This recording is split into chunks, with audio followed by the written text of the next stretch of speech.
Azina Talk podkastına xoş gəlmisiniz. Mən Günay Abdullayeva 20 ildir stomatologiya sahəsində sevərək çalışıram. Bu illər ərzində çox maraqlı insanlar tanımışam və komanda olaraq qərar verdik ki, stomatologiyanın nadir incilərini, bu sektorda fəaliyyət olan, uğur əldə edən və doğrudan da cəmiyyətin tanımalı olduğu stomatoloqları sizlərlə tanış edək və onların həyat hekayələrini işıqlandıraq. Bu bizim ilk podkastımızdır və mən çox həyəcanlıyam. Həyəcanım iki qatdır. Çünki ilk çağırdığım qonaq bugünkü Günayın stomatologiyadakı mövqeyi, Günayın xarakter olaraq formalaşmağı, bu sektorda sevilməyi, gəldiyi uğurlarda əvəzsiz rolu var və ona layiq bir podkast hazırlamaq, onun həyat hekayəsini işıqlandırmaq mənim üçün çox həyəcanlıdır. Ona görə yox ki, o insana çox dəyər verirəm. Ona görə ki, bəzi hissələrə toxunmaya bilərəm və onun bu illər ərzində yaratdığı dəyəri, elədiyi fəaliyyətləri çatdırmaya bilərəm. Çünki zaman çox azdır. Çalışmışam ki, onu bu uğura gətirdiyi həyat hekayələrində önəmli faktorlar nədir? Onunla bir yerdə sizə təqdim edeyim. Bugünkü qonağımız mənim üçün ideal saydığım insanlardandır. Onu həm lider kimi, ata kimi, rəhbər kimi, həkim kimi, implantoloq kimi, yerli və xarici konfransların təşkilatçısı kimi təqdim eləmək istəyirəm. Cabbar Həsənov, xoş gəlmisiniz. Xoş gördük. Bilirəm ki, səfərqabaqsınız, bilirəm ki, işiniz çox yoğundur. Bəzən sizə təbrik SMS-i göndərəndə belə düşünürəm ki, adam vaxtını almayım. 100% orada minlərlə SMS var təbrik SMS-i. Çox dəyərlidir, bilirəm ki, vaxtınız. Bu vaxtı bizə sərf elədiyiniz üçün, təklifimizi qəbul elədiyiniz üçün sizə minnətdaram. Necəsiz? Çok sağ olun, yaxşı. Tabii seve-seve. Zaman varsa niye bir söhbətləşməyək? Cabbar doktor uzun illərdir tanıyıram və haqqında bildiklərim var, bilmədiklərim var. Bilirəm ki, Cabbar doktor ailədə 11 uşaqdır və yeganə evladdır ki, stomatologiyanı seçib. Cabbar doktorun stomatoloq olmağı onun uşaqlıq xəyalıdırmı, yoxsa taleyim belə gətirdi? Çox sözsüz ki, təbii haçansa kimsə təsiri olur. Bizim kənddə bir yaxşı stomatoloq vardı. Ümumiyyətlə bizim kənddən stomatoloq çoxudur. Hardasa 25-30 stomatoloq vardı bir kənddən. Muxtar Respublikanın böyük əksəriyyətini stomatoloqlar təşkil edirdi. Bu arada bir bəlkə də bir lətifə kimi Naxçıvan şəhər stomatoloji poliklinikasında böyük əksəriyyətin ehrəmləri idi. Bəlkə də 80% həkimlərin. Tam da onun önündə Mirzə Cəlilin heykəli vardı, amma heykəl belə başını aşağı salmışdı. Deyirdilər, ehrəmlərdən utanır, başını aşağı salın. Ya bu təbii ki bir anekdotdur. Həkimlərin çoxluğunu demək istəyirəm. Bizim kənddə işləyirdi və çox da bacarıqlı, çox da qabiliyyətli həkim idi. Və mənim qardaşım həmişə mənə deyirdi ki, məndən böyük qardaşım, bax vəllə kimə, görsən necə yaxşı həkimdir, necə yaxşı yaşayır. O zaman da bilirsiniz, insanların arzusu nə idi? Kimin maşını varsa, kimin evi varsa, ne bilim, kim gözə biraz görünürsə, o ən yaxşı sayılırdı. Təbii, mən bugünkü baxışla, bugünkü nöqteyi nəzərdən baxanda o həkimlər hamısı təbii bir başqa cür görünür. Həm də zaman dəyişib, həm də dünya dəyişib, baxışımız dəyişib. O yüzden şükür, yani o həkimə baxdımsa, biraz yuxarılarda olduqsa buna şükür deyə bilərik. Çox şükür. Məncə yaxşı yerdəsiz. Bəs Cabbar doktor bugün çox stomatoloqların arzuladığı bir yerdədir. Bilirəm ki, çox stomatoloq həm çox maddi olaraq qazanc baxımından çox uğurlu bir konferans kurslarının təşkilatçısı, həm xarici Azərbaycanı hər kəs ürəklə istəyər ki, təmsil eləsin və Cabbar doktor bugün klinikası baxımından, ailə durumunun baxımından demək olar ki, bir çox stomatoloqun arzuladığı yerdədir. Cabbar doktor düşünəndə ki, özü də o uşaqlığını qurduğu xəyalları yaşayırmı? Vallahi siz soruşun ki, Cabbar doktor arzuladığı yerde özünü görür mü? Hiç görmür. Tabii arzular daha büyüktü, daha böyük olabilirdi və məncə olacaq. Hələ son değil, heç belə düşünmürük.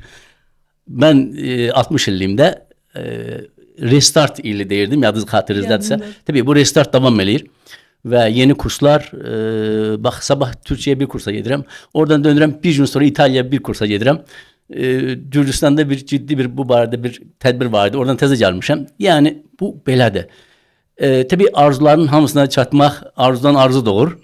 Bu imkansızdır məncə. Amma eləyə biləcəyim pikə çatmamız lazım.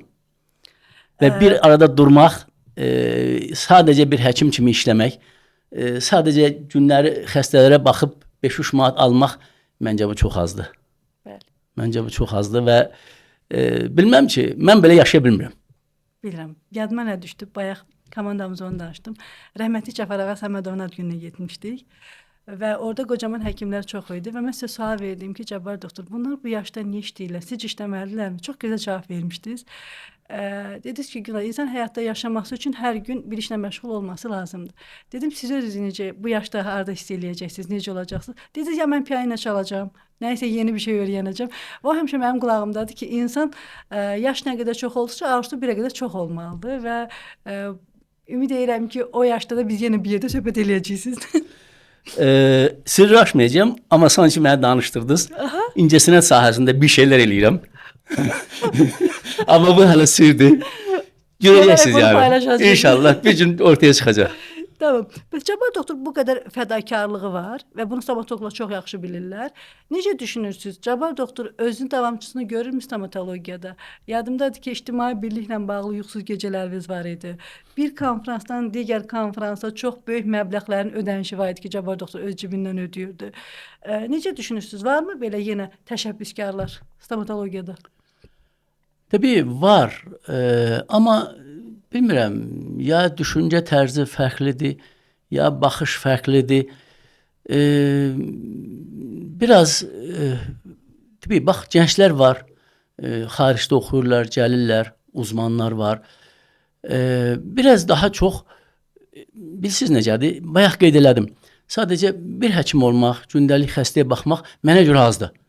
Və ardında kimisə yetişdirməlisən. Kiminsə yetişməsinə ya birbaşa, ya dolayısıyla səbəb olmalısan.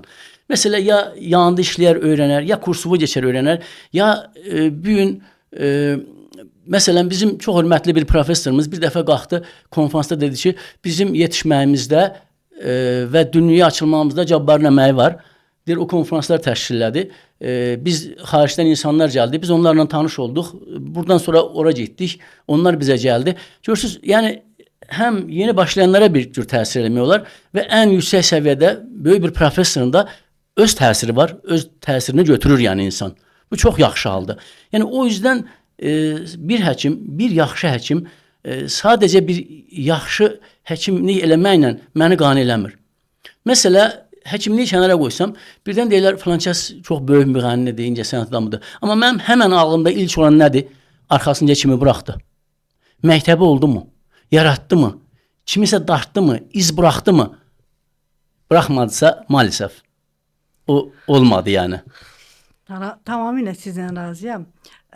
Bugün stomatologiyada bir çox insanlar var ki, çox yaxşı yerdədirlər və klinikası, səhər siz demiş gedirlər, xəstəyə baxırlar, qayıdırlar və bəzən onlar stomatologiyada çox yaxşı insan, görmüş insanları müzakirə eləyəndə buradan bəlkə bir mesaj olsun. İçimdə illərlə yığdığım qalan bir mesajdır bu.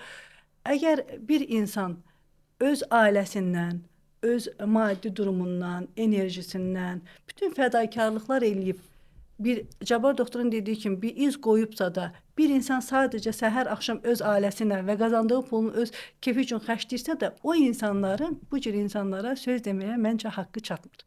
Çünki ən azı bir il bu yolu seçsələr, ən azı cəmiyyət üçün faydalı stomatoloq olaraq diş düzəltməkdən əlavə bir stomatoloq yetişdirdilərmi, yetişməsi üçün bir addım atdılarmı, cəmiyyət üçün faydalı ən azı bir iş görən insanlar onu müzakirə edə bilərlər ki, sən bunu burada belə elədin, burada elədin. O insanlar da eləməyəcəklər. Niyə? Çünki o işin yükünü bilirlər, o işin ağırlığını bilirlər. Və ona görə mən həmişə özüm olaraq qürur duymuşam bəzi şeylərdə təmənnasız elədiyimə görə və mənim çox yadımdadır ki, 2-ci konferans idi mən şirkətə gələndə və mən bukletləri paylayırdım. Stom Center'a getmişdim və bukleti verəndə qapını açdım. Orada həkimlərdən biri dedi ki, ört qapını, bezdirmisiniz hamınız. Mən qapını örtdüm, ağladım, sizə yığdım. Dediniz ki, Günay, gəl bura söhbət eləyərik. Gəldim, ondan mənə Hans şairdən dediniz ki, o məktəbdə gedəndə uşaqları çimizdirir. Mirzə Cəlil. Həmin başına aşağı salan Mirzə Cəlil.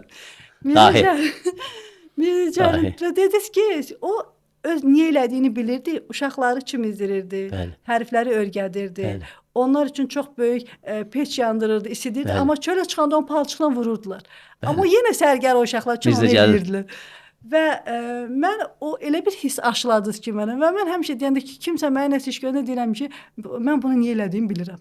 Okay, siz nə deyirsiniz deyə mən bu bəzən qıraqdan günah fədakar görsənə bilər, bəzi üçün saf görsənə bilər, amma sonda mən niyəmi bilirəm bu işi, kim üçün və niyə gördüm və sonda nəyə nail olacağam. Bunun üçün də sizə ayrıca minnətdaram. Mirzə Cəlil Nehrəmlidir və Nehrəmdə dərs deyib. Mən 1-ci sinifi onun məktəbində keçmişəm. Sadəcə onun dərs dediyi sinifdə. Həqiqətən özümü belə xoşbəxt hiss edirəm ki, doğrudan Mirzə Cəlilin sinifində oturmaq, təbii zaman fərqi ilə oturmaq böyük bir qismətdir. Və bütün zamanların dahisi, ölülər əsəri. İstəyirsiniz 50 il bundan qabaq oxuyun, istəyirsiniz indi oxuyun. Bir 50 il sonra da oxusaz, sanki bu gün yazılmış, günün problemlərini yazmış bir dahi. Və o dahi insan kəndə gəlib dərs öyrətməyə, eyni Dəli Kür filmindəki molla məsələsi. Baxmışsınız orada, yəni mollanın mövqeyini Urus Əhməd idi desən orada, hə? Deyəsən, oydu. Hə. Yəni müasir və bir məktəb bitirmiş bir adam, bir tərəfdə molla. Təbii hər kəs mollaya tərəf gedir. Eyni Mirzə Cəlil o durumdaydı və dərs deyirdi. Uşaqları başını yuyurmuş, su qızdırırmış və bax deyirəm ha, Nehrəmdən bu qədər stomatoloq, bu qədər savadlı adam həmin Mirzə Cəlilin ənənəsidir, izidir. Həmin izdir, o buraxılan izdir. Hala davam eləyir. Nəsildən nəslə keçir.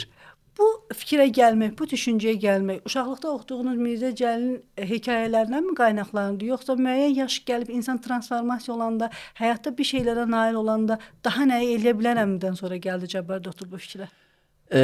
Biz ilk konferanslar eləndə təsəvvür edin ki, şəhərdə konferans eləyirik, amma kimsə gəlmək istəmir. Hər kəsi zənginlə, dəvətinlə, xahişlə konferansa gətiririk. Gəlin öyrənin də. Mirzə Cəlil yadıma düşdü. Yadıma düşdü dedim, ay Allah sənə rəhmət eləsin. Ay Mirzə Cəlil. Bilməm 1895-də Nehrəmə gəlib dərs deyib, insanlara o qədər savad vermisən. Deyirəm, mən 2005-ci ildə nə qədər arada fərq eləyir? Deməli 95-2005 110 ilmi? 110 il sonra insanları konferansa mən güclə gətiririm. Deyirdim, başqa şey gücüm çatmaz, amma Mirzə Cəlilin dedim, heykəlini gətirib öz həyətimdə qoyacağım. Ya insan bu qədər dahi yəni. Bu qədər yəni böyük insan.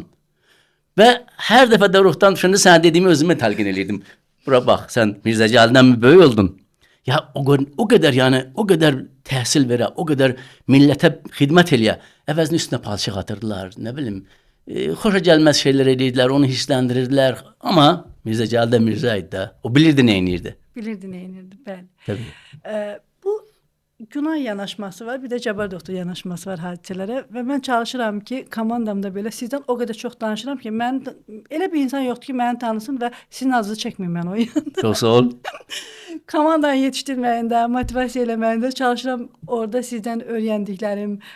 Bəzi sözləriniz var ki, mənim elə bir ki, daşın üstünə yazı yazarsınız, heç vaxt silinməz orada qalır, elə bir yazılardır. Və mən çox maraqlıdır. Başqa günaylar da yetişdirmisinizmi? Və yaxud da var mı? Oy, bu arada Günay yetişmək istədi və yetişdi. Doğru mu? Amma həvəsləndirdiniz Günayı. Mən gələndə çox belə sakit idim, utancaq idim. Elə sadəcə içimdə bir aslan var imiş, sadəcə onu oyatmaq lazım imiş. Hərdən yadıma gəlir, menecerlər yetişdirəndə deyirdim, bax mən oturmuşam, indi get qapını aç, təzdən gəl. Mənə gir içəri, mənə bir komplimentdir. Həkimi yəni alə al, ilk başlanğıcda danış və bunları hər zaman xatırlayıram. Və təbii sonra olurdu belə həkimlərlə münaqişələr filan mənə bildirirdilər. Təbii hamısını izah eləməyə çalışırdım, amma bilirsiniz, günü bu gün klinikada diş texnikləri ilə çox ciddi bir iş qururuq. İş eləmək istəyirik. O da bir yenilikdir. O da Azərbaycanda bir ilkdir. Bu aralar bütün çox kursların səbəbkarı da o işdir. Və onu da inşallah görəcəksiniz. Və çox gözəl, çox tam da bir böyük addım irəli çıxarmaq istəyirik stomatologiyanın o sahəsini. Və hər səhər saat 8-də biz onlarla başlayırıq, işləyirik, izah edirəm, göstərirəm. Təbii insanlar da eyni deyil. Fərqlənənlər var, irəli çıxanlar var. Bir addım irəli gəlmək istəyənə 2 addım daha şans veririk. Təbii bunu mən çox sevirəm, bilirsən. Məsələn, kursları çox sevirəm. Verdiyim kursları sonsuz sevirəm. Yəni, hərdən yoruluram, çox yorğun oluram, əzgin oluram və bir kursda bir leksiya oxuyuram, çıxıram, sanki bir aylıq istirahətdən gəlirəm. Çox dincəlirəm, çox ləzzət alıram, çox zövq alıram. Bilməm niyə, amma bu belədir. O sizi yaşadır. Təbii. O qədər yaxşı xüsusiyyətlərimiz var ki, həyatın müxtəlif rollarında, müxtəlif nümunəvi o rollarda çox nümunəvisiniz. Amma mənə elə bir xüsusiyyət deyin ki, 3 dənə olsun bu xüsusiyyət, 5 dənə olsun bilmirəm. Amma deyin ki, eyni xüsusiyyət mənə hər rolda uğurlu elədi. Varmı belə xüsusiyyət özünüzü analiz eləyəndə? Yəni inatçılıq, qorxmamaq. Mənim bir sözüm var, öldü var, döndü yoxdur. Yəni bir insan bir şey eləmək istəyirsə, öldü var, döndü yoxdur. Məsələn, devizi onda olmalıdır. Yəni bu olsa, təbii ki, ortaya bir şey çıxacaq. Yoxsa sadə, sakit olmayacaq yəni. Qoy baxım görüm nə olur. Birazdan elərəm. Hələlik görək nə olur. Kimi şeylər mənə tam yad kəlmələrdir. Yəni bir şey tam da hərdən həkimlər dedim, taran. Yəni taran bilirsiniz nədir? Təyyarəçilər döyüşəndə son hərəkət, son an təyyarəni bir təyyarəyə çırpmaqdır. Yəni ölümə getmək. Yəni ciddi olmaq, çalışmaq, qorxmamaq, mübariz olmaq, dönməzlik məncə hər yerə aparar. Yadımdadır ki, infant kursunda böyük hərflərlə belə slaydınız var idi. İndi gözümün qabağındadır. Risk et. Risk. Və altdan çox Altdan nə var idi balaca? elmə əsaslanan. Elmə və məntiqə əsaslanan. Və Yadımda qalıb. Və mən demək olar ki, bütün slaydlarınızı əzbər bilirəm. Və oradakı sonraki pasientləri slaydı göstərəndə belə hansı pasientdən danışacağını belə əzbər bilirdim. Amma o slayd niyəsə həmişə yaddaşımda qalır ki, risk et. Risk, bəli. Risk, yəni həyatımızda bundan əvvəl dediyim sözə çox yaxındır yəni. Yəni mütləq bir addım irəli çıxmalısan. Və bu bir addım irəlinin təbii ki, zəhməti var, maliyyəsi var, çətinliyi var, yuxusuzluğu var, amma uğuru var arxasında. Bir də təbii bütün risklər elmə və məntiqə söykənməlidir. Bir şeyə əsaslanmalısan, bir elmə. Boş, yəni cahil riski yox. Bir də sizdə inatkarlığın yanında o disiplin. Məsəl üçün, mən sizi tanıdığım ilk gündən ki, özümə hər dəfə güzgüyə baxanda bunu deyirəm. Deyirəm ki, mən Cabbar doktoru tanıdığım gündən, birinci səhvəmin 4-cü günlər idi, İngilis dili müəllimimiz var idi. Gəlirdi və heç siz o aranı saxlamırdınız. Disiplinli şəkildə məşğul olurdunuz. Bu elə biləm inatkarlığın yanında disiplin mütləq olmalıdır ki, siz hansı uğura çatasınız. Sözsüz. Onsuz yəni olmur. Onsuz olmur. Cabbar doktor. İşdə də yəni. İşdə də bu belədir. Sizin 4 evladınız var və aşağı-yuxarı hamısı demək olar ki, stomatologiya ilə bağlıdır. Oturub söhbət eləyəndə hansı daha çox sizi anlayır baxışınızdan, sözünüzdən və düşünürsünüz ki, bu mənim davamçım ola bilər? Nicar. Mən bunu bilirəm. Böyük kızım Nicar stomatologdur. Amma inatçı və tərsdir. Tərsdir, o da sizə oxşayıb, amma inatkarlığı tərsdir. Hə. O bilirsiniz, o zirvəyə çıxar, həyatının ən böyük arzuladığı zirvəyə çıxar. Zirvəyə 5 metr qalmış, tam da dönüb qayıda bilən bir insandır. Ben nə qədər izah etsən ki, Nicar nə oldu? İstəmirəm deyəcək. Sadəcə istəmirəm deyəcək. Yadımdadır ki, stomatologiyada çox yaxşı yerdəydi. Bir gün gəldi ki, mən istəmirəm. Gəldi bizə ofisə. Deyim ki, Nigar, yəni necə oldu? Deyir ki, orada hər şey o qədər məsuliyyətlidir ki, onun üçün çox önəmlidir hər detal. Və elə bilirdim ki, o qədər məsuliyyəti çəkmək istəmir ki, hər pasient onun üçün bir insan həyatı idi. Amma deyir, uzaq başı burada qaymaya səhv yazaram, deyirəm ki, biraz acaylərdə var. Amma Nigarın sizdə sonuncu dəfə Nigarla bir 3 saatlıq söhbət elədik. Nigarın gözündə nəyi gördüm?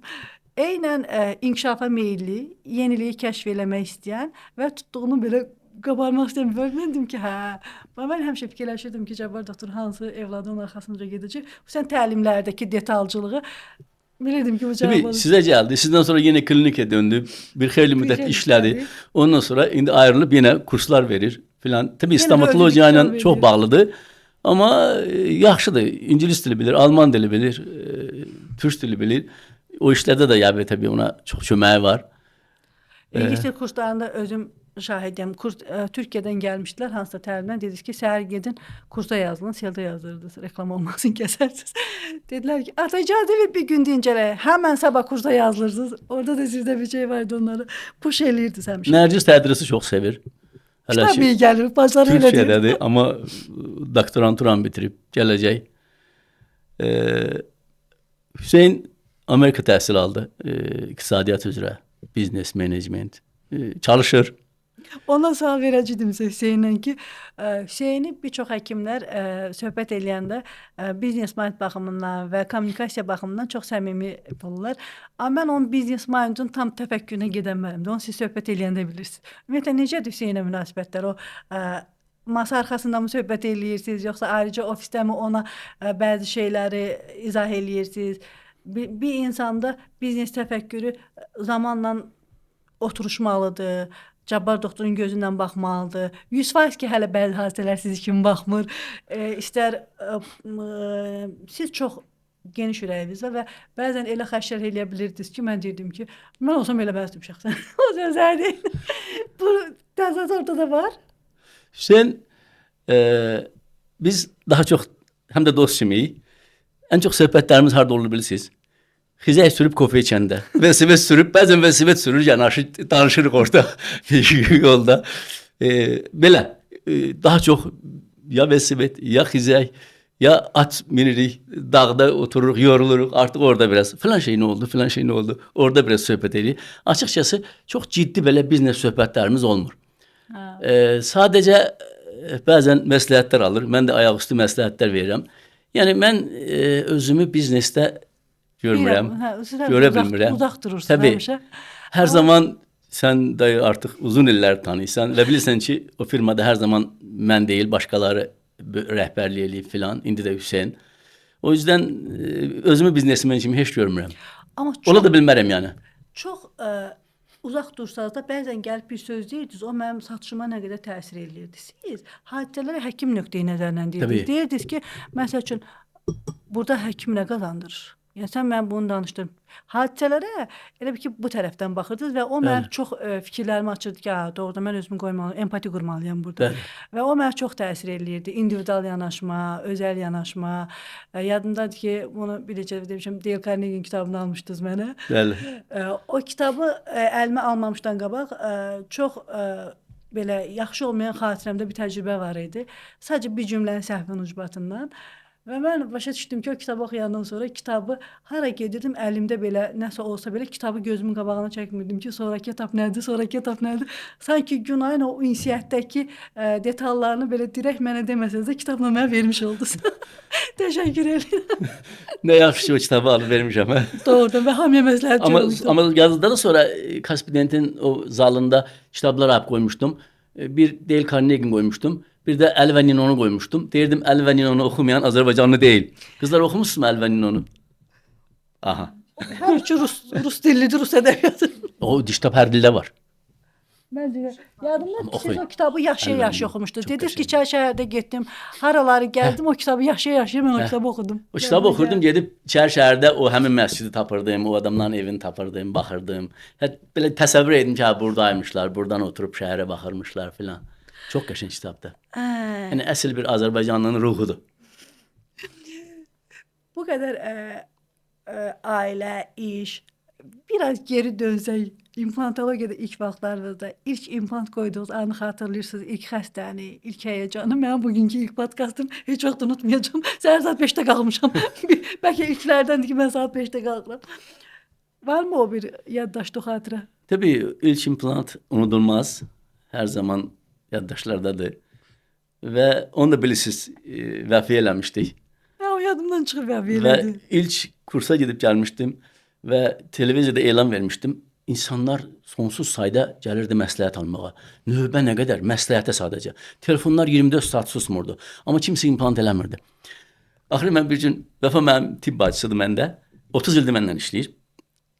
Və bir gün dedim Vəfa, yəni hər gələn adamı soruşur, heç implant eləmisinizmi? Mən də yalandan deyirdim, hə eləmişik falan, amma yalan danışan adamda hiss olunur. O yüzden kimsə elətdirmirdi. Bir gün dedim Vəfa, sən hiç bütün dişlərin yerində mi? Dedi bir dişi çıxartmışam ama körpü eləyiblər. Dedim o körpü zərərli şeydir. Körpünü çıxartdıq. Bir də buradaydı. 4-cü diş. İmplant koyduk. Üstünde dişi düzeltmedi. Biraz geciktirdi. İndi bu defa insanlar gəldi məsləhət aldı. Dedi, heç eləmiş mi? Hə, eləmiş ya budur. Kimi elə? Budur buradadır. O da böyle gösterdi. Oradan başlandı her şey. Vəfa sizin uğur hekayənizin başlanğıcı. Her şey başlandı ve getdi tabii ki. Bəs o insanların sizə ilk yaxınlaşanda belə ən sizə maraqlı gələn mif hansı idi insanların implantologiya haqqında sizə səsləndirdi ki, düşünəsiniz ki, bir insan doğrudan da bunu düşünə bilərmi, belə bir mif olsun implantologiya haqqında? Yaxşıya mı, pisə mi? Pisə. Pisə və ya ola bilsin gülməli, yaddaşınızda hansı xatirə qalıb, tam onu siz deyə bilərsiniz bizə. Baxın, yəni təbii insanlar ilk öncə şübhəli baxırdı, yəni qorxurdu, bu olarmı, olmazmı? Həkimlərimiz özləri çox şübhə ilə baxırdı, çox qarşısına çıxırdı filan. Və insanlar təbii ki, zaman alışdılar. Bu arada Allah rəhmət eləsin mənim müəllimim Surova, rəhmət edib, bilirsən yəqin ki. Bilirəm mən. Və o mən gedəndə implantasiyadan heç nə bilmirdim. Yəni kimsə bilmirdi Azərbaycanda bir şey. Və sadəcə getdim və daha doğrusu o vaxtda internet yox, nə bilim bizim indiki kimi heç nə yoxdur sadəcə, təbii ki bu sosial şəbəkə yox, bir şey yox. Sadəcə köhnə jurnallar var idi və Sovet dövrü idi. O Sovet dövründə də implantasiya tamamilə yox idi və mən getdim kursa. Orada o məndən çox maraqlanırdı. Bilməm nədənsə, yəqin o da bir şey istəyirdi və mənə çox istəyirdi və məndən hər şeyi soruşurdu və mənə başladı izah eləməyə ki, açıqcası mən düşünürdüm ki, bir nə deyim, sadə düşüncə ya da primitiv düşüncə deyək. Düşünürdüm ki, implantasiya mən başlayacağam, stomatologiyanın önündə mən olacağam, mən qaymaqları yığacağam və mən ən üstlərdə olacağam. Yenə də Allah o kişiyə rəhmət eləsin və mənə başa saldı ki, sən ged Azərbaycana, hər kəsi yığ başıva, bildiklərini öyrət, toplaşın bir araya gəlin, bu şeyi inkişaf elətdirin. Əgər sən tək olsan, hər kəs sənin qarşında duracaq. Yəni sənin qabağa düşmən kimi çıxacaq. Yox, sən hamını öyrətsən, hər kəs sənin arxanda olacaq, sənə dəstək olacaq. Təbii, bu belə də oldu. Gəldiyim gündən və o düşüncəni təbii o məndə sildi, yerinə yeni düşüncə yazdı ki, bölüş, paylaş, inkişaf elə.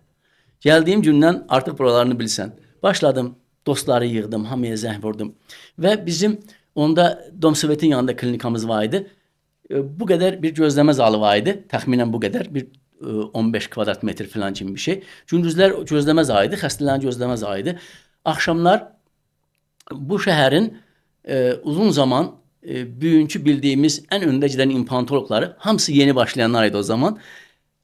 Ayda bir dəfə, 2 dəfə oraya yığışırdıq və hər şeyi bölüşürdük, paylaşırdıq.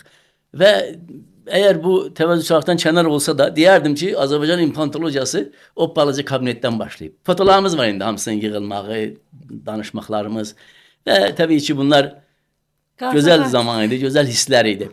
Və bu cür irəlilədi. Yəni insanlar da bu cür başladı inanmağa, artıq bir-birindən gördü, istifadə elədi, başa düşdü və bu gün en qədər xəstələrimiz var, pasiyentlərimiz var ki, onlara xəstə deməyək, pasiyentlərimiz var ki, baxın, bir xanım var, bir 45-50 yaşlarında gözəl, baxımlı bir xanımdır və həkimdir. Artıq onun bütün dişləri implantdır, yavaş-yavaş implant olub. Hər dəfə mənə gəlir, hər dəfə sanki maqnitofon lentinə yazılmış kimi, hər dəfə mənə bir, ay doktor, yaxşı ki bu implantlar varmış, pıçıldayır mənə. Mən indi neyini yerdim? Mən ona haqq qazandırıram. Gözəl, baxımlı bir xanım, mədəni bir həkim, amma ağzında çıxan protez. Təsəvvür edə bilirsinizmi? Bir gözəl xanımı çıxan protezlə təsəvvür edə bilirsinizmi? Heç o özünü təsəvvür edə bilirmi? Təsəvvür eləmir, travma, həm də yadımdadır ki, neçə dəfələrlə pasiyentlərimiz var idi ki, illərlə öz həyat yoldaşından, məncə o həyatdakı ən böyük travmadır ki, insan ömür gün yoldaşından hər şey, mən daha həssasam o mövzuda. Yəni, mən elə gəlir ki, insan həyat yoldaşından hər şeyi paylaşmalıdır da, ki, ola bir ruh olmalıdır. Ondan necə illərlə saxlamaq olar o şey ki, protez taxılır. Mən danışmışdım onu, hə? Bir xanım gəlmişdi, həmin xanım. Və həmin dediyim, yəni bu başqası və ağzında protez var idi. Mən dedim, gəlin sizə implantlar eləyək. Dedi ki, mən dişsiz qala bilmərəm. Təbii bizim immediat implantasiya deyilən bir üsulumuz da var. Yəni eyni gündə həm implant eləyib, həm də üzərini dişlər eləyə bilərik. Və xanım dedi ki, mən 20 ildə protez gəzdirirəm. Amma yoldaşım bunu bilmir. Mən istəmərəm o bunu bilsin. Biz ona implantlar elədik, eyni gündə dişlər verdik. Bir dişini aldıq, başqa diş verdik və evə elə getdi. Mən çox rast gəlmişəm. Misal üçün, xanım gəlir, ailə ilə gəlirlər, ər-arvad, rengen eləyirik. Rengeni bölüşəndə Xanım heç cür istəmir ki, yoldaşı içəri girsin və onun dişlərinin çox hissəsinin olmadığını görsün. Biz bu kompleksdir, bu bilməm, mən hörmətlə yanaşıram və o qoruyuram, yəni o belə deyək ki, gizliliyi deyəkmi, ya Konfidensiallığı qoruyursun. konfidensiallıqdır. Qoruyuram onu ki o istədiyi kimi olsun. Heç ki bundan sonra bu şey yaşamasın, bu gizliliyi yaşamasın. Gizli yaşamaz. Çoxmu olur çox çətin кейslər ki, hansı ki siz bir ömür yaddaşınıza yazılır ki, həm qürur duyursunuz, həm də orada çox ağır işin öhdəsindən gəlmisiniz. Ən yadınızda qalan, belə oturub fikirləşəndə bu illər ərzindəki ən çətin keysim varmı belə bir? Çoxdur ya çoxdum içindən seçirsinizmi? Tabii o keysler bizim gözümüzün nuru. O keysler bizim hayatımız, lezzeti yani işin. Ve o keysler var. Bir xeyli keysler var. Ve özellikle belə keysler var ki, bir, iki dəfə implantasiya olunub, tam uğursuzluq olub ve biz o keysləri işləmişik. Mən o bir iki keysimiz var ki, mən onu dünyanın birçok yerlərində göstərmişəm. Və çox, yəni məsələn mənim üçün bir keys vardı. 18 yaşında instituta bu il girmiş kızın ağzında diş yoxudu. Ve ilk önce ağlıma ne gelir?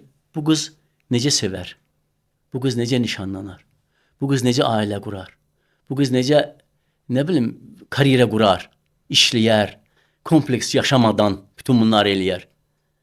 Ve təkcə dişlər deyil, çənə sümüyü yoxudu. Müalicə təxminən 2 ilə yaxın çəkdi. Çənə sümüyü köçürdük, augmentasiyalar elədik, yaratdıq, implantlar elədik və dişlər elədik. Qız institutu bitirdi, sevdi, nişanlandı, indi iki uşağı var, gözəl bir peşəsi var, karyerası var.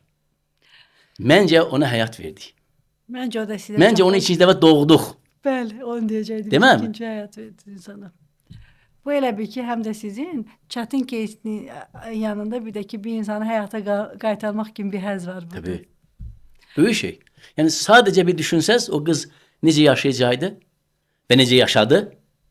Yəni.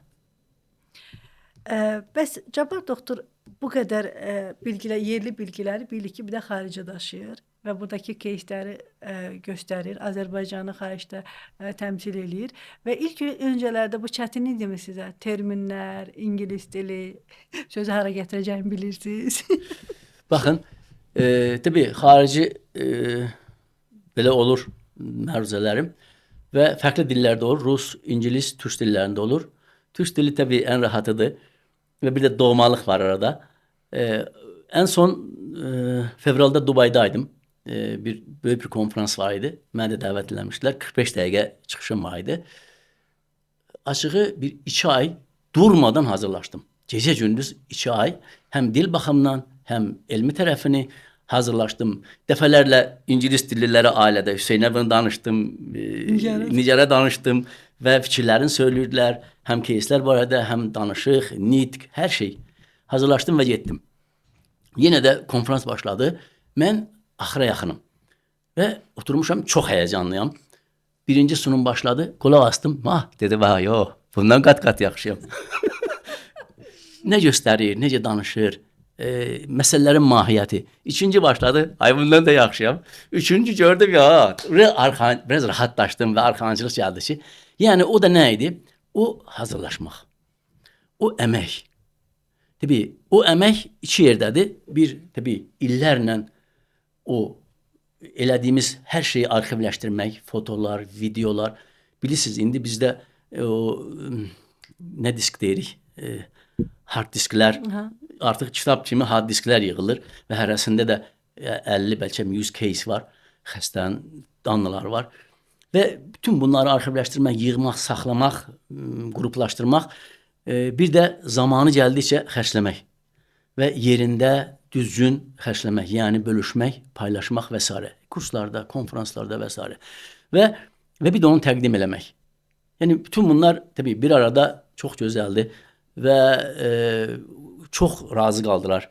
Hətta mükafat aldım. Çox qəşəng yəni. Siz açığın deyim, orada qanlar da var. Və bəlkə milyonlarla pul qazanıb xərcləmişik.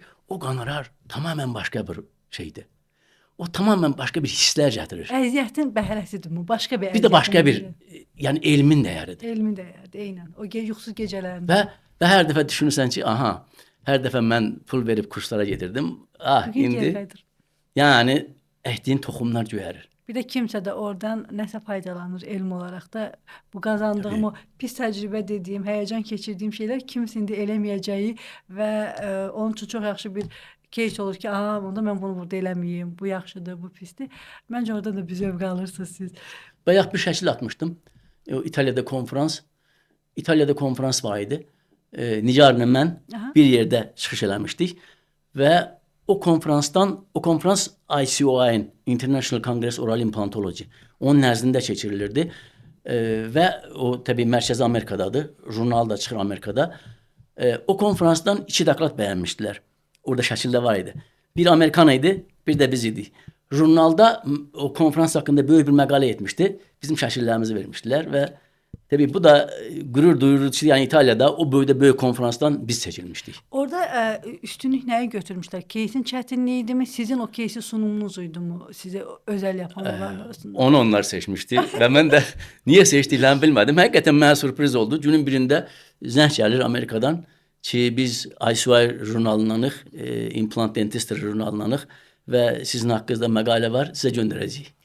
Mən təlimçilik, Training of Trainers təlimi var idi. Toğrul Ələkbər buradan dinləyirsə təşəkkür edirəm ona. Deməli, təlim müddətində insan özünü kəşf eləyir, təlimi necə demək lazımdır, qarşı tərəf necə başa düşəcək dildə danışmaq lazımdır. Birinci necə özü kəşf eləməlisən təlimçi kimi. Orada çox tez-tez vurğuladığı bir şey var. Bəzən insan bir şey dinləyir, yadından çıxardır. Amma heç yadımdan çıxartmadığım bir şey var ki, bir təlimçinin bir 4 papağı var deyir. Ən birincisi ekspertdir, daha sonra sevgilidir, daha sonra fasilitasiya, hansı ki necə idarə edəcəksən o auditoriyanı və sonda showman papağı. Mən o söz eşidən kimi bütün papaqlarda Cabbar doktoru gördüm. Dedim ki, bəlkə də Cabbar doktorluğu buradadır. Yadımdadır ki, implanta motivasiya eləyəndə ilk dəfə onu deyirdiniz ki, implant qoyan yer işi də dəyişir. Bu söz elə bir ki, həkimlərə bir motivasiyaydı ki, və həmən oradan çıxan implant qoymaq istəyərdi. Cabbar doktorun bu qədər bu kitabının yazmağında, elə biləm ki, o ingilisində çəkdiyi əziyyətlər, terminlərdəki olan bu mənim düşüncəmdir. Oradan mı qaynaqlanıb, ilhamlanıb, bir də faydalı bir özündən sonra bir şey qoymaq üçün bu kitabı yarattı, yoxsa başqa bir orada nəsə var idi ilham verən sizə? Bilirsiniz, yəni bunu tam səmimi deyirəm. Mən həqiqətən çox sadə belə həyat tərzinə heç alışmadım və sevmirəm. Bir dəfə yadımdadır, biz Siskonu yeni gətirəndə bir də adi qalxdı mənə sual verdi ki, bəlkə də onu da xatırlayırsan. Eynən, bir yol 2 dəfə. Hər yerdə deyirəm. Bəli. Mənə sual verdi ki, bax MIS-lə işləyirdiniz, sonra filanla işlədiniz, Astran işlədiniz. İndi də Siskon. Niyə bu qədər dəyişirsiniz? Dedim mən hər səhər doğrudan belədir. Hər səhər işə getdiyim yolla axşam işdən evə qayıtmaq istəmirəm. Bir başqa yol gəlmək istəyirəm. Dəyişiklik olsun, başqa bir şey görüm, yeni bir şey görüm. Yəni doğrudan doğruya yəni bir şeylər dəyişmək. Və bu kitab kurslar verirdik ya da gənclərə kömək edirdik. Bilirsiniz. Yəni ən çox soruşulan sual bu kitab varmı? Biz hardan oxuya bilərik? Və təbii bunlar mənə qıcıqlandırırdı və qərara gəldim ki, implantologiyadan bir kitab yazaq Azərbaycan dilində. Yenicə elə başlamaq istəyirdim, gördüm yazmaq mümkün deyil. Niyə? Termin yoxdur Azərbaycan dilində. Sadəcə biz danışanda kimisi Rusça deyir terminləri, kimisi Türkçə deyir, kimisi İngiliscə deyir və yola verir, belə deyək ki, ötüşdürür ki, izah eləyir fikrini və bundan da bitirir. Amma kitabda birini İngiliscə, birini Rusça, birini Türkçə yaza bilməsən. Termin yoxdur, neyək? Gəlin onu termin yaradaq. Başladım termin yaratmağa. Siz kitab yazmaq, ədəbiyyatdan istifadə edib bəlli ki, yazacağıq. Amma yeni termini yazmaq, yeni termin yaratmaq bu çox ciddi məsələdir. Və elə həm də termini elə yaratmalısan ki, qəbul olunsun. Təbii düşünürdük, daşınırdım, bütün dillərdə götürüb oxuyurdum, buna uyğun gəlir və beləliklə yavaş-yavaş terminologiyanı yaratdıq və bir də bunu fotolarla, hər şeyi ilə, rentgenləri ilə, izahı ilə. Təbii bu terminologiya izahlı terminologiyadır. Neçə dəfə də yoxladırdınız, bir-bir, hər bir yoxladırdınız. Təbii. Bir dəfə sən bax, bir dəfə sən bax. O kitabda maraqlı bir nüans da var. Onun arxa yüzünü çevir. Okay. Burada gördüyünüz kimi mən varam, Nigar var, Nərgiz var. Aha. Mən bu kitabı yazmağa başlayanda bunlar şagird idilər, məktəbli idilər. Yadımdadır. Mən bu kitabı yazana qədər bunlar məktəbi bitirdilər, universitetə girdilər, universiteti bitirdilər, həkim oldular və mənə kömək elədilər. Yoxsa bu kitab hələ yenə çox uzana bilərdi. Kömək elədilər və təbii bu ərsəyə gəldi. Mən də onlara söz verdim ki, siz də müəllif, həm müəllif kimi orada qoyacağıq. Hak edirsiniz bunu. Hak etdiniz yəni, çox kömək elədilər və oldular yəni.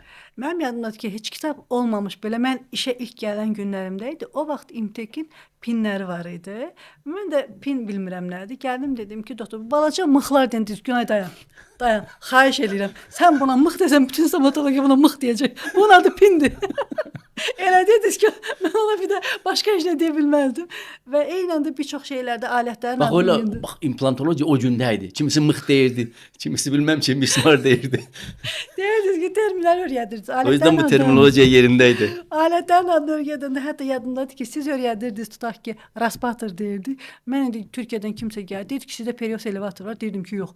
Sonra sən demə, mən deyir, axı var sizdə. Deyirəm, buna da raspator da. Sonra mən o bir həkimə dedim ki, bizdə raspator, perios elevator da deyirlər buna. Eynən sizin məktəbimə davam etməyə çalışırdım ki, alətləri həkimlər dilində yanağı belə aralayan yox, retraktordur, türklər ekartör deyir. Deməyə çalışırdım ki, davam elətdirim. Bəs Cabbar doktor, xarici lektorlarla çox görüşürsüz. Onlarla dostluq eləməkmi daha çox çətindir, yoxsa onları Azərbaycana gətirməkmi? Bilirəm ki, bir insan sizin auranıza düşəndə siz o Azərbaycan necə yüksək səviyyədə orada təmsil edirsiniz, danışırsınız. Onların necə fikirləri siz danışırsınızmı deyə oyanır, yoxsa ki, gəlmək istəyənlər var Azərbaycana bu konfrans müddətində təşkil etdiklərinizdə? Bilirsiniz, hələ indi yaxşıdır. İllər öncə Azərbaycanı heç tanımırdılar, ölkə kimi tanımırdılar. İndi indi xeyli yaxşıdır vəziyyət. Və bir də dünyada belə bir yazılmamış qanun var. Tanımasalar, bilməsələr dəvəti qəbul eləməyəcəklər, gəlməyəcəklər. Bəlkə də heç cavab verməyəcəklər. O yüzden bu məsələlərdə şəxsi münasibətlər çox önəmlidir. Və bir gün buradan durub xaricdə tanınmış bir professora kimsə məktub yazsa, mən inanmıram ki, o dursun bura gəlsin. Ən azından Referans istəyir. bəli, referans istəyəcək. Kimdənsə, ya Türkiyədən bir professora zəng edəcək ki, falan mən Azərbaycan tanıdığı biri varsa, mən Azərbaycana çağırırlar, falan kəs çağırır, gedimmi? Ən azı bu olacaq. Təşkilatçılıq Bəli. olacaq. O yüzden bəli, xarici konferanslarda görüşürük, tanış oluruq, dostlaşırıq, münasibətlər qurulur. O zaman indi məsələn mənim beynimdə onlarla professor namizəd durub ki, Azərbaycana gəlsin və bilirlər də çağıracağam və bilirlər də gələcəklər. Mən də bilirəm ki, gələcəklər. Amma o insanlar çox tanınmış, bilinən, sevilən professorlardır. Əgər onları sadəcə durub buradan mən Cabbaram, sizi bura dəvət edirəm yazsam, gəlməzlər. Yəni insanlar bilmədiyi, tanımadığı, onsuz da onlar bütün dünyanın hər yerinə çoxlu dəvət edirlər. Harda bilir, harda tanıyır, harda özünü rahat hiss eləyəcək, komfort olacaq, ora gedir. Doğru. Və düşünür ki, Azərbaycana gedərəm, hər hansı bir bilmədiyi yerə, bilmədiyi adamın yanına. Məni yaxşı mı qarşılayar, pis mi qarşılayar, qarşılamaz, elədiyi konferans ciddidir, qeyri-ciddidir, bilmir. Amma bu münasibətlər yaranandan sonra çox rahat-rahat gəlirlər, bizlə rahat-rahat paylaşırlar. Təbii, bu münasibətlər çox yaxşıdır. Bu barədə mən özümü xoşbəxt sayıram. Türkiyədə o tədrisdə olan professorların böyük əksəriyyəti ilə çox yaxşı dost münasibətlərimiz var. Rusiyada var, SNG ölkələrinin hamısında var. Ukraynada, Qırğızistanda, Qazaxıstanda, Özbəkistanda çox dostlarımız var. Bu arada keçən il Koreya gedirdik. Mən heç Özbəkistanda olmamışdım. Özbəkistana getdim, mənim də bir adətim var. Hansı ölkə getsəm, birinci günü gidinən ölkəni gəzəcəm. Ölkəni dediyim şəhəri. Buradan qid tutdum. Qid gəldi, səhər bizi tapdı otelimizdə. Bizi çıxartdı. 5-10 dəqiqədə çıxmışdıq. Gördüm, mənə zəng gəlir. Baxdım, bu Özbək nömrəsidir. Mən axı açdım telefonu, dedi ki, Özbəkistan Universitetindən kafedra müdürü filan kəsdir, bir qadın. Bəs biz sizi görmək istəyirəm. Siz harda bildiniz? Mən burada olmağımı. Mənə çox qəribə gəldi. Amxadova bilmişdi mənim Özbəkistanda olmağımı. Amxadova onlara, Moskvadan professor Amxadova. O bilmişdi. Onlara zəng verib ki, bəs Cabbar Daşkənddədir. Onu qarşılayın. Gəldi professor, bizi götürdü, gəzdirdi şəhəri, qidinən bir yerdə. Sonra yeməklər filan. Biz getdik Koreya. Koreya getdik, qaydan başımızı aldı bizim o vaxtımızı və yenə aeroportda bizi qarşıladılar. Yenə gəzdirdilər. Yəni bilirsiniz, bunlar çox gözəl bir ənənələrdir. işte. Çox dostluqlardır. Universitetə getdik, universiteti gəzdik, baxdıq, öz universitetlərinin hər şeyini göstərdilər. Bu yaxınlarda bax Gürcüstanda olanda Gürcüstan Stomatologiya Assosiasiyasının prezidenti Mark Velaşvili gəldi, bizi tapdı. Şəkillərdə paylaşımda qoymuşdum. Tapdı, bir həvəslə universitetlərini göstərdi. Yəni təcrübə mübadiləsi, baxmaq onlar bizə, biz onlara mübadilə eləmək, öyrənmək çox önəmlidir. Xarici təcrübəni öyrənmək, bura daşımaq, tədrisi, kursu, istərsə də ki, praktik tibbi stomatologiyanı öyrənmək, bura daşımaq çox önəmlidir, çox lazımlıdır. Lazımlıdır. Cabbar doktor, xarici konfrans yox. Sizlə səfərlərdə olmuşuq, xarici səfərlərdə. Amma çox səfərlərdə olmusunuz da. Təxmini saymısınız. Mən həmişə arzumdur ki, çox ölkə gəzim, sonra qlobusun üstündə getdiyim yerlər, ölkələr belə işarə edeyim. Bilmirəm qoyum. Saymısınızmı təxmini neçə ölkədə olmusunuz və varmı? Mən elə bilirəm ki, o İsveçrədir, bəlkə heç o deyil. Ki oradan doymamısınız, dəfələrlə getmək istəyirsiniz. Ay, mən hara gedirəmsə, əgər imkan varsa, məsələn bir həftəlik gedirəmsə, işimi bitirdimsə, bir gün tez olsa belə biletimi dəyişib qayıdıram. Mən Azərbaycanı çox sevirəm, Bakını çox sevirəm. Onun yadımdan çıxmır. Pasportumuzda nə demişdi? Ara bir evə uğra. Türkiyəyə girişdə gördüm, mənim pasportumu aldı. Çox uzun vərəqlədi. Baxdı, bir də baxdı, baxdı bizimə dedi. Abi der, arada bir evə də uğra. Təbii, bu səfərlər Türkiyə Peker Səndəlli, Türkiyə implantologiyasının, parodontologiyasının banisi. 85 yaşı var, hələ də aktiv stomatoloq kimi işləyir. Allah ona kömək olsun. O deyirdi ki, bu səfərlər bizi qurtarır. Yəni çox gərgin işləyirik. Böyük zəhmət veririk, amma arada bir dinlənirik. Son dəfə Gürcüstandan gələndə təsəvvür eləyin ki, xizək sürmək mənə çox özünə dartır. O videonu paylaşacağım icazənizlə. Bayramı getdim Gürcüstana, bildim ki, sezonun axırıdır həm də, bitir xizək sürmək. 5 gün dayanmadan xizək sürdüm. Zaman bitdi, amma gələndə dönüb arxaya baxırdım ki, bəlkə getməyim. İlk dəfə idi həyatımda. Gürcüstan. Hə, Gürcüstan deyil, xizək. Bakuriyəndəniz xizək. Qudavri. Hə, Qudavri. Çox inanılmaz enerji verir. O indi şəhər deyil, o sizin xizək sevdanızdır. Mən şəhər olaraq soruşuram. İlk dəfə idi ki, bəlkə qalım düşünürdüm. Və bu dəfə Gürcüstanda Qara Zolağın ən üstündən sürüşdüm. Möhtəşəm. Ya böyük bir şeydir hə. Yadımda ki, yaxın dəfə konfransa qolunuzu zədələmişdiniz ki, o hərəkəti mən eləməliyəm. Mən hansı hərəkət isə demişdiniz ki, sürüşəndə mən mütləq oldu. Onu bilirsənmi, əməliyyat eləməyimi? Yox. Xızıda atdan düşdüm, at çapanda, çiynim çıxdı. Biz əngədən də olmuşdunuz o. Biz aparanda olmuşdunuz. Bax, siz bir yerdəydik. Çiyin körpücü sümüyüm çıxdı. Deməli, əl işləyir, bura işləyir. Qol qalxmır. İndi mən də əməliyyat eləmək üçün qolum qalxmalıdır. Səhərsi gəldim əməliyyata. Qızlar dedi, nə eləyək? Dedim ki, eləyəcəm, darıxmır. Bax, qoy göstərim. Deməli, xəstəm də pasiyent, qadındır. Əlim qalxmır axı. İndi nə qədər elədim, qolum qalxmadı. Belə elədim. Buradan dırmana getdim. Amma işlədi. Pasiyent başa düşmədi mən nə edirəm. Amma mən qolum qalxdım da buradan buraxmadım da tutdum. Əməliyyatın sonuna qədər bu çiynim çıxıq vəziyyətdə əməliyyat elədim və bitirdim. Allah nə olur ya. Həyecanı indi təsəvvür edirəm orada. Gəldim, çiynim çıxanda gəldim klinikə. Bazar günü də axşamdır. Amma belə bizim diş rentgeni bilirsən var da belə ortopantomogramma. Onun sefalometrisi var. Çiynimi bastım o sefalometrin arasına. Rentgeni çəkdim. Baxıram. Hiss edirəm ki, burada dəyişiklik var, amma mən travmatoloq deyiləm. Təbii ki, o sümüklərin yerini çox dəqiq bilmirəm. Bəs nə edeyim? Sağlam çiynimi bastım ora. Çəkdim, baxdım, hə, bu sağla bu sol fərqlidir. Buraya çıxıb. Keçən il fevralda xizəkdə yeni trüklər öyrənərdim.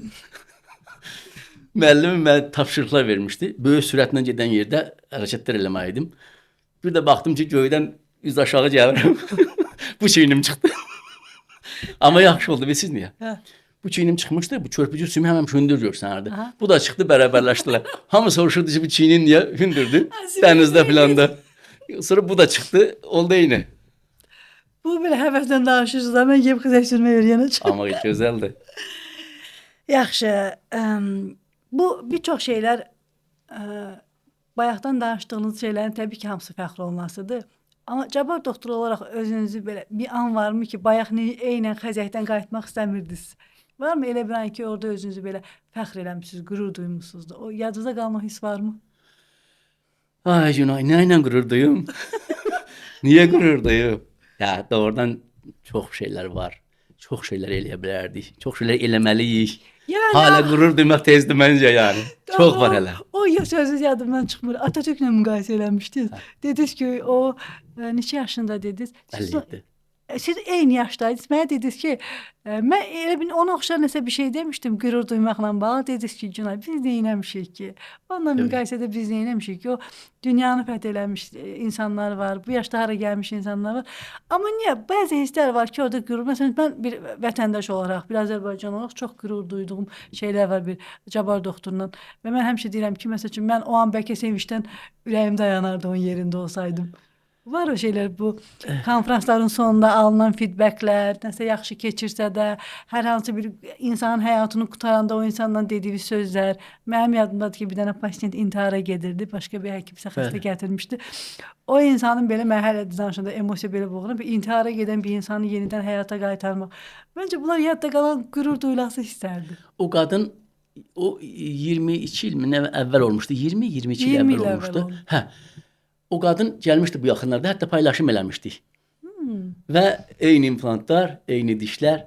Ve o zaman tabii o da genç bir müəllimə, 20 neçə yaşındasa ve bir həkim onun dişlerini çıxartmışdı hamısını. Demişdi ki, çok yaxşı dişler düzələcəm. Çok yaxşı dediği de çıxan protez. Çıxan protez görəndə bu şoka düşmüştü. Depresiya, deyirdi özümü öldürəcəm filan. Ve həkim onu getirdi bizim yanımıza. Dedi, implantlar elədik, dişler düzelttik, her şey normal. Adam hayata qayıtdı, dərsine müəllimə idi. Bu yaxınlarda gelmişti. Yine eyni. Dişler semetten çıkmıştı. Gelmişti, söhbət elədik. Hatta biraz video çəkdik, paylaştık. Özü de böyle seve danıştı. Yani bunlar bizim gündelik kaygılarımız. Yani insanlara bu sevinci vermek bizim işimiz, peşemiz. Gündelik kaygımız, borcumuz. Boş deyəndə nə yadıma düşdü? Bu yaxında Instagramda bir videomuz var idi. Ailəcə yığışmışdınız. Hardasa o nigarda paylaşmışdıq. 80'in üstü qohum yığışmışıq. 85 nəfər idi. Bir əmi hətta yazmışdı ki, bu belə hamısı deyil. Və o videoya baxanda bir şey yadıma düşdü ki, biz də sizlə o komanda olaraq orada yığışmışdıq və siz orada yuxarı qalxanda bilən oynuyorduk hamı. Siz çağırdınız ki, Günay bax. Və mən buna görə deyir həyatda, buranı buna görə tikmişəm və bu şeydə həyatda bu şeydir məni yaşadan ki, insanların sevincinə baxmaq, ona o sevinci bəlkə yaratmaq, bəlkə insanları bir yerdə toparlamaq. Bu proses olalı bir 15 ildir mi, 10 ildir mi yadımda deyil. Amma vaxt keçdikcə insan transformasiya olur. İnsanda bəzən ego hissi, Maslow'un ehtiyac hiyerarxiyası var. Hər yaşda və hər situasiyada insan fərqli şeylərə ehtiyacı olur.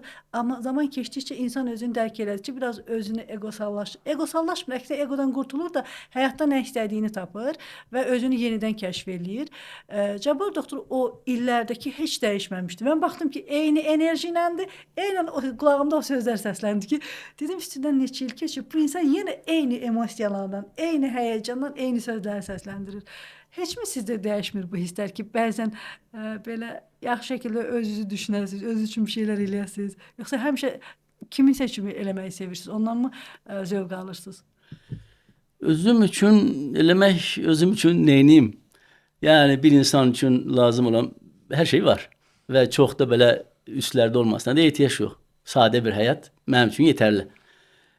Ama hakikaten yani insanların orada toplaşması, gelmesi o eksprompt olarak ağlıma geldi. İlk önce fikirləşdim ki, bacılarımı, kardeşlerimi çağırırım. İlk başlangıçta söylədiniz 11 uşaq olmuş o ailədə varıq. Ve bu arada kısa anons verim ki, 11'indən 5'i məndən böyütü, 5'i balaca. 4 bacının ikisi böyütü, ikisi balaca. 7 kardeşin biri məndən, 3'ü böyütü, 3'ü balaca. Kızıl orta. Tabii öyle düşündüm. Sonra düşündüm ki biz bacı kardeşler her zaman bir araya gelirik. Ama onların uşaqlarını, nəvələrini tanımırıq. Ya da ki az tanıyırıq. Əsas gəlməsi onlardır. Onları dəvət etmək lazımdır. Onu da dedim ki, hadi hər kəs gəlsin. Abba sağ olsunlar gəldilər. 85 adam yığışdıq və biraz da gözlənilməz iddiən xaricdə olan var idi, orada burada olan var idi. Gələn il inşallah daha çox olacaq. Siz də gəlin. Bir ailənin üzvüyük. Sevərək. Siz də bizim ailə. Bu arada siz Xızıda mənə at bağışlamışdınız. Yazıdan çıxmayıb balaca. Bayaq uşaqlara deyirəm ki, Cabbar doktor deyirəm mən at borcu var. Gələndə görüm onu ala biləcəm Xızıda. Baxanda yadıma düşmüşdü. Nədəsə küsmüşdüm sizdən. Gətirin matıvı. Məsələn, hələ bilirəm ki, siz də yaşı istəməzsiniz. Çox aktiv həyat yaşayırsınız, amma bir yandan da yaş gəlir. Bu sizi qorxutmur. Heç qətiyyən. Doğrudan. Heç qətiyyən. Sevindim. Yaşdan qorxmuram və heç demərəm ki, məsələn desələr ki, gəncləşmək istəyirsənmi? İstəmərəm. Heç dünənə qayıtmaq istəmərəm. Yalnız sabah. Mənə hər zaman sabah maraqlıdır. Sabahı düşünürəm və sabah, yəni hər şey sabahdadır mənə görə. Bu gözəl hissdir. Amma mən sənə bir şey deyim ki, tək bir şeyə görə geri qayıdardım. Aha. Səncə? Tək bir şeyə görə geri qayıdarsınız. Qoyun bir dənə düşünün bir saniyə. Cabbar doktor. Nə vəd etsələr istəmərəm. Təkcə daha gözəl təhsil almaq üçün gəncləşmək istəyərdim. Sadəcə təhsil almaq üçün. Kompleksim var. Ki yenidən qayıtsaydım, yaxşı günay olmaq üçün yox, daha uğurlu günay olmaq üçün çaba sərf edirdim. Bacarıq, bilgi, onları kəşf etmək üçün onların üzərində daha çox işləyərdim. Bunun üçün elə. Bəlkə də bu gün elm daha güclüdür, daha nüfuzludur. O yüzden belə düşünürəm. Amma təbii çox təhsil önəmlidir. Çox. Bu gün Cabbar doktor gəlsə, bu yaşda, qabağında 25 yaşındakı Cabbar doktor olsa, amma səmimi, nə məsləhət verərdiniz? Bunu hamıya sual verirəm. Daha çox onlara 40 yaş verirəm, 25. Niyə özüm o yaşdayım deyə. Və mən həmişə maraqlıdır ki, mənim 10 il sonra, 20 il sonra çönüb geri baxanda peşmançılıq hissi yaşamayım da. O insanlar nədə yaşayıblar ki, mən onları eləməyim. O Cabbarı görsəz, deyin gözümə görünməz. Niyə də? Tutsam onu döyərəm.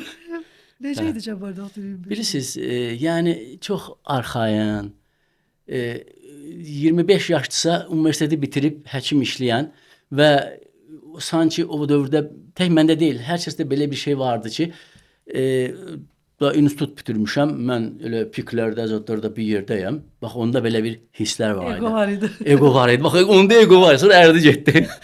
Hə, yəni mən nə bilim, ən yaxşıyam, nəyəyəm. Arxayınçılıq, yeni bir şey öyrənməmək, kurslar filan iş bizə aid deyildi sanki. Yəni bəlkə də dövran başqaydı, amma yenə də sevməm. Yenə də gözümə görünməsin. Bəs yaxşı, elə xüsusiyyət varmı ki, siz onu gənclərə deyərsiniz ki, onu çıxmaq şərtindən ki, məsəl üçün arxayın idi. Başqa gənclər nə eləməlidir ki, bu yaşa çatanda Cabbar doktorun uğruna sahib olsunlar? O bayaqki dediyiniz o inatkarlıqdan əlavə. Çox sadə. Zamanı dəyərləndirin. Zamanı boşuna xərcləməyin. Zamanı itirməyin. Və zamanı itirməyin ki, sonra 60 yaşında ona deyəsiniz, 25 yaşında olsaydım bunu eləyərdim. Nə bilim, 30 yaşında olsaydım bunu eləyərdim. Heyf, gecdi. Bu sözü eşitməyəsiniz, yəni kimsə, yəni gənclər. Tabii zaman çox qiymətli şeydir. Yenə Surov, yenə mənim ilk müəllim deyildi. Время это золото. Золото это не время. Yəni zaman qızıldır, amma qızıl zaman deyil də. Qızılı verib zaman ala bilməsən. Zamanın içində amma hər şey eləyə bilərsən. Qızılda qazanarsan, hər şeydə qazanarsan.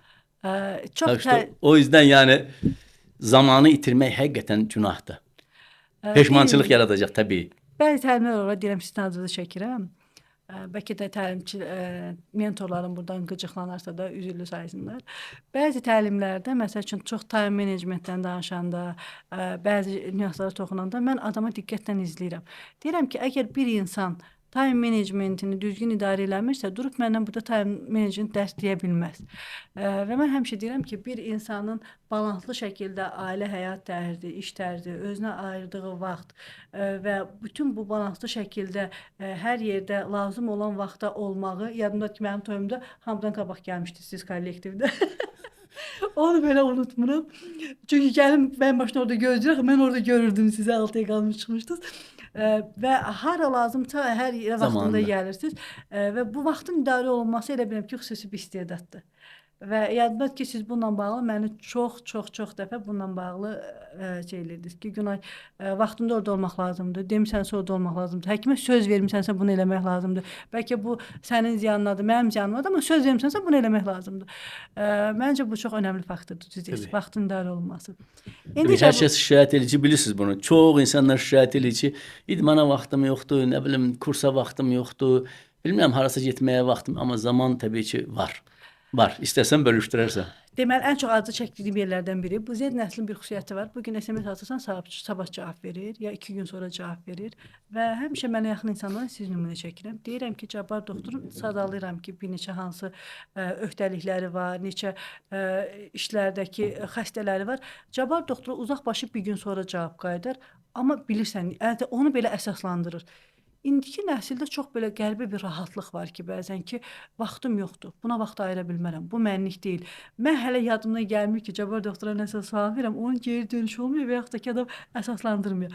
Bu vaxtın idarə olunmağı doğrudan indiki nəsildə kimsə deyəməz ki, Günay gec cavab verir mənə.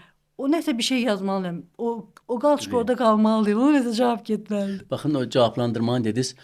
Demirel, Korkut Demirel yadıma düşdü. Tanıyırsan, Türkiyəli professor. Çox tanınmış, nüfuzlu bir həkimdir. Avropa Parodontologiya Assosiasiyasının prezidenti belə oldu. Bəli, biz kurslarını keçmişik bir yerdə. Tabii, çox nüfuzlu bir adamdır. Bir dəfə təsadüfən mən getmişdim Moskvaya, konfransa dəvətlənmişlər. Mənim də orada məruzəm var idi. Bu da lektor kimi gəlmişdi. Orada görüşdük. Tabii biz dostluq, söhbət falan. Bu məruzəsini elədi. Sonunda dedi ki, bu mənim e-mailini yazıb sonuncu slaydda. Deyir, bu mənim e-mailim. Nə lazım olsa e-mail yazın. Deyir, adətən deyir, çalışacağım e-mailinizə həmin gün cavab verim. Çox güman ki, e-mailinizə həmin gün cavab alasınız.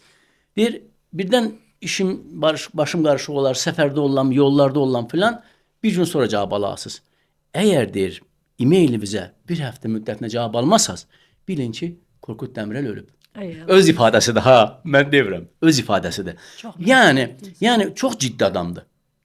Çox ciddi adamdır. Yəni onunla müqayisə edir ki, yəni mən hər şeyə ciddi yanaşır. Və deyir ki, bir həftə cavab vermirəmsə də məni ölmüş bilin. Yəni cavab verir təbii ki. Xəstəyə baxır, kitab yazır, onun kitabı yadımda tərcümə edib. Qat kitablar yazır. Və yenə təzə bir kitabı çıxıb. Mən o gün də fotoladım ki, alım. Və çox, yəni həqiqətən çox çalışqan insandır, çox. Çalışqan və həmçinin də məsuliyyətli. Məsuliyyətli, ciddi, zamanın bölən, hər şeyi dəyərləndirən. Təbii. Bəs Cabbar doktor, bu qədər əslində nə qədər desək ki, hələ bir şey eləməmişəm, amma mən üçün çox şey eləmisiniz də. Cabbar doktor olaraq insanların xatirələrində necə düşünərsiniz ki, məsəl üçün mən olmadığım yerdə Günay Cabbar deyəndə ağlına nə gəlsin? Necə yaddaşlarda qalmaq istəyirsiniz? Bir dəfə maraqlı şeylər yadıma düşür. Bir dəfə bizim bir yaşlı həkim var idi və bu sərgi salonu var aeroport yolunda. Nədir oranın adı? O vaxt Exhibition Center. Orada konferansdaydıq. Konferansda bilirsən də mən onu ver, bunu al, ora qaç, bura qaç, ona göstərir, buna göstərir. Belə işləyirəm. Bu da mənə kənardan müşahidə eləyir və ara sakitləşəndə mənə dedi ki, gəl sən bir söz deyim.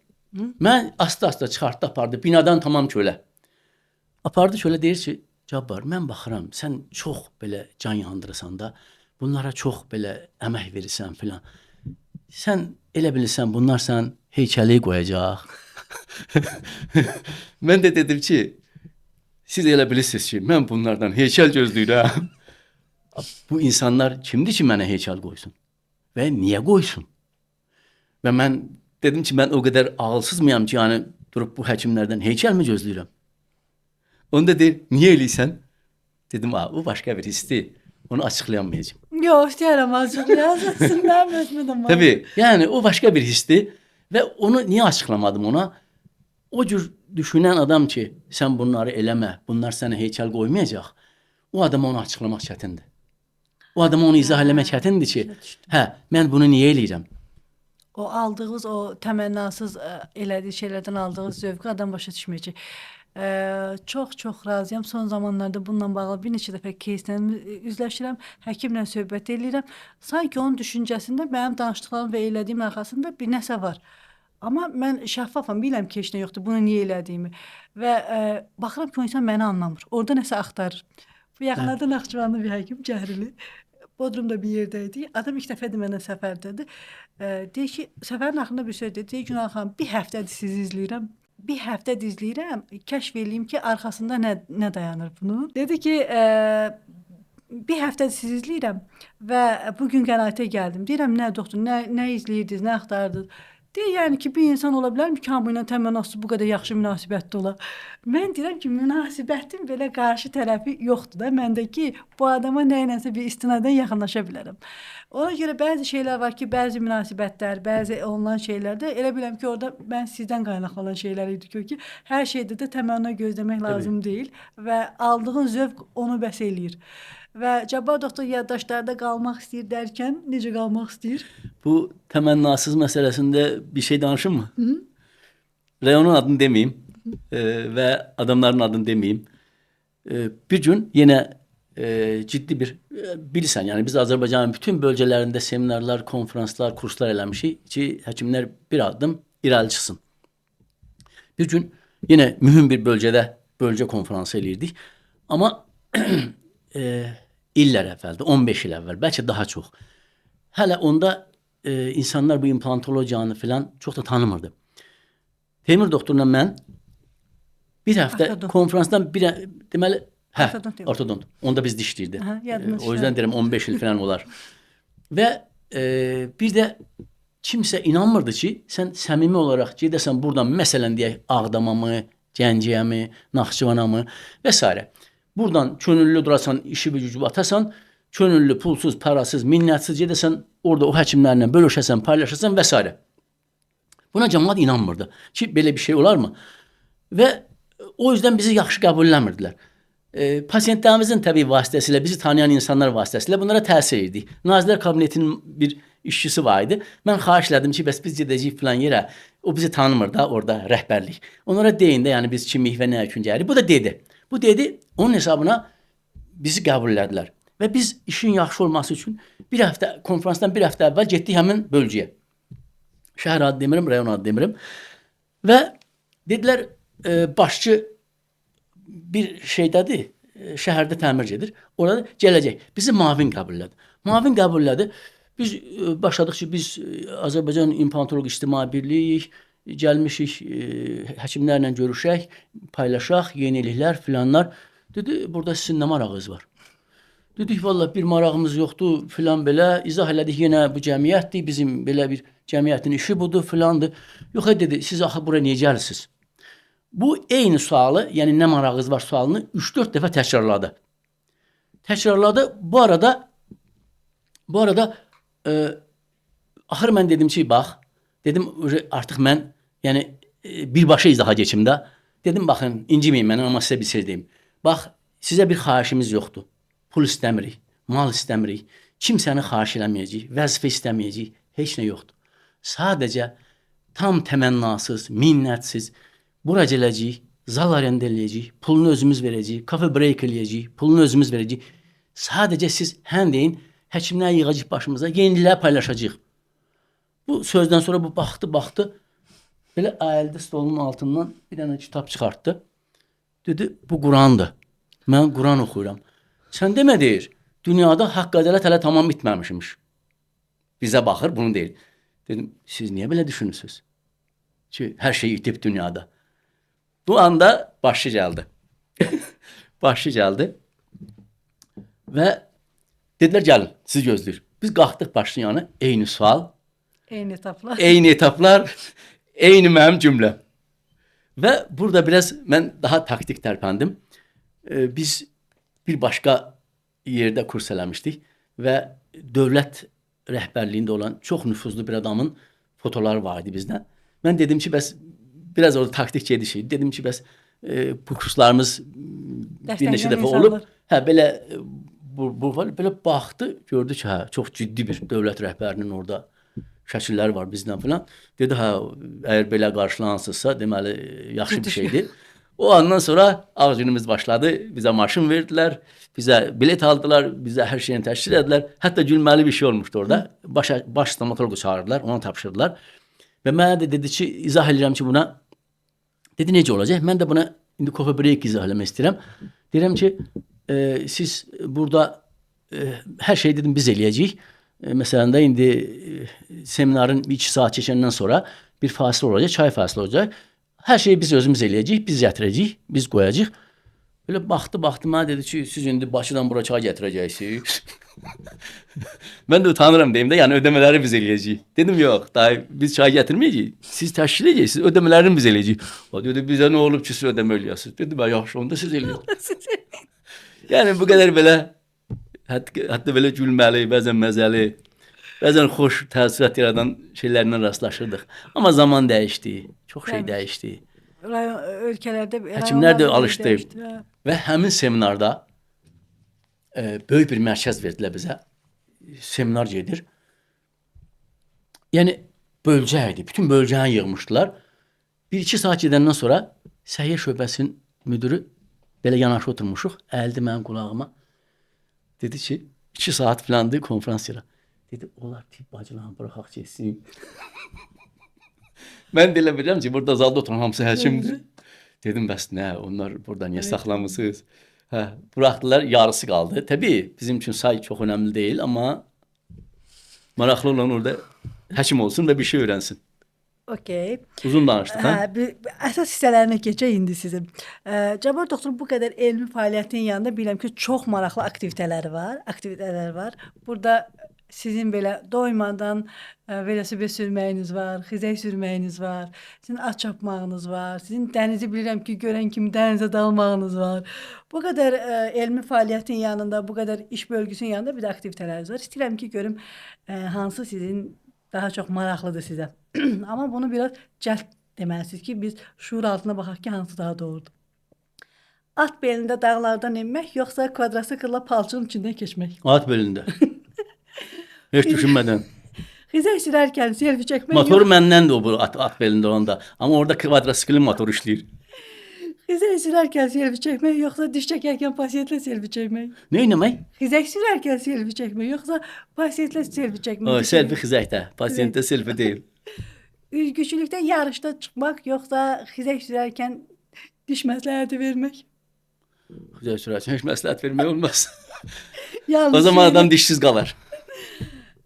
Yalnız idman geyimində... Mən dişsiz qalım, xizək sürən. Tamam.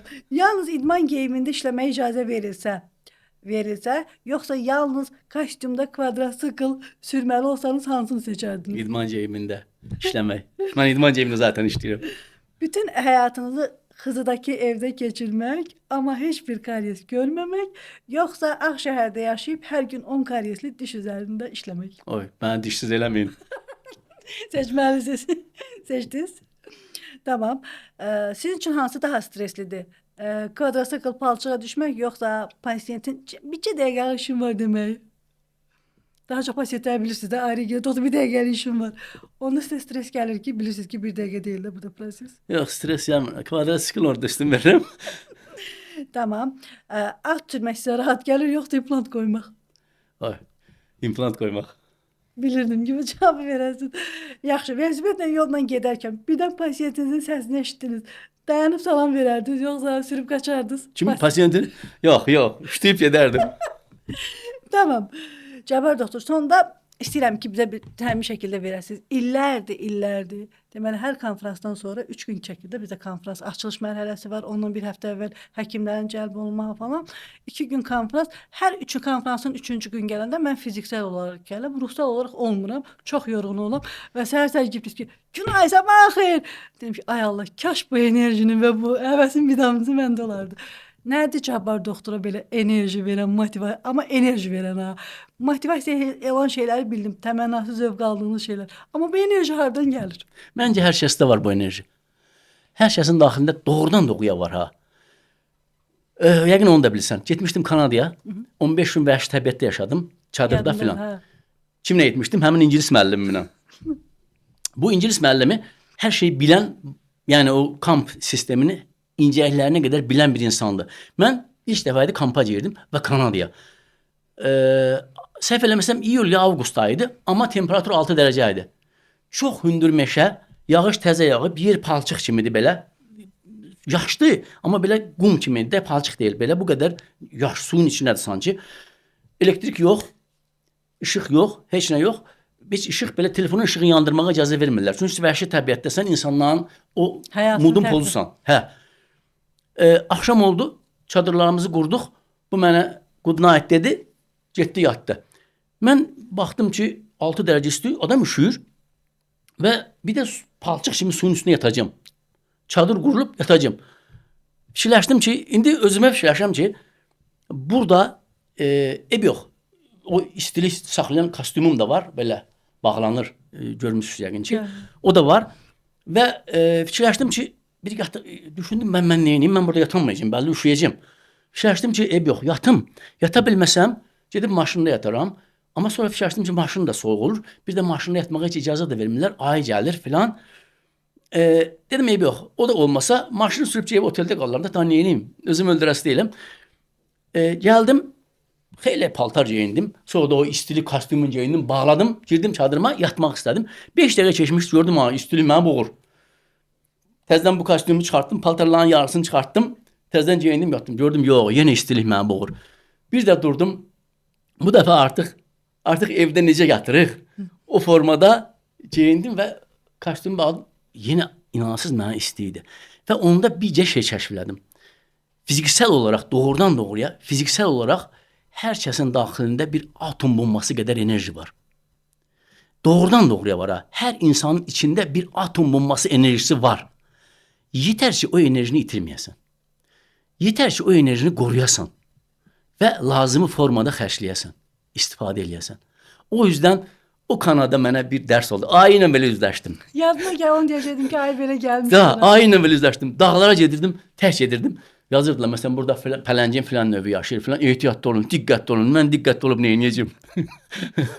Amma şurada belə lap dağ başında filan pələncinə rastlaşmadım, amma aynen aşağıda rastlaşdım belə. Və o kanada həqiqətən mənə dərs oldu ki, insanın daxilində çox böyük enerji var. O enerji, o fiziki dediyim enerji, təbii ki o birisi enerjinin də əsasıdır. Yəni bir iş görürsənsə, konferans edirsənsə, kurs edirsənsə, o enerji hər kəsdə var. O pessimistlik ki var, o enerjini tamamen məhv edir. Elə bir sanki bir elektrik cihazını tokdan çıxartmış, elektrikdən çıxartmış kimi olur. Yəni o pessimist olmamalıdır insan. İnsan öz enerjisini dəyərləndirməlidir və istifadə etməlidir. Hər kəs eləyə bilər. Yenə bir dəfə konferansda Crescent Beach-də idik.